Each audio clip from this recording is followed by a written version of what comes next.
Pemirsa, jajaran Satuan Res Narkoba Polres Badung menangkap 6 pelaku penyalahgunaan narkotika jenis sabu. Salah satu tersangka berstatus janda dengan 4 anak.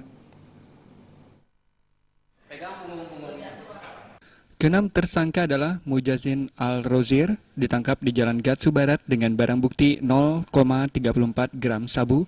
Igede Wiratnyana ditangkap di Banjar Tegal Dukuh, Anyar, Denpasar Barat dengan barang bukti 0,75 gram sabu.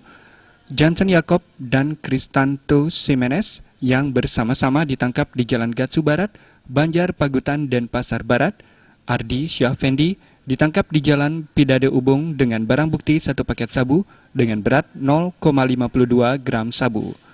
Pengungkapan jaringan sabu ini berawal dari tertangkapnya adalah Heni Mujianti, 41, merupakan janda berputra 4 yang ditangkap di Jalan Glogor Indah dengan barang bukti 8 paket sabu dengan berat keseluruhan 3,38 gram.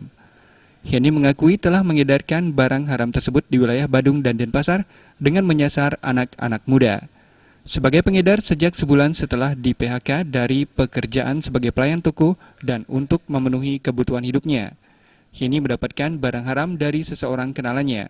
Kasat Res Narkoba Polres Badung AKP Joko Haryadi mengatakan penangkapan semua pelaku tersebut hasil dari informasi masyarakat yang kemudian ditindaklanjuti. Jadi 5 orang sebagai pengguna, kemudian 1 orang sebagai pengedar.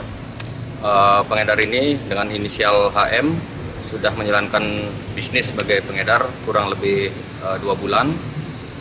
Tersangka mengakui kalau si HM ini mau diajak bekerja sama dengan pengendalinya dengan alasan karena faktor ekonomi.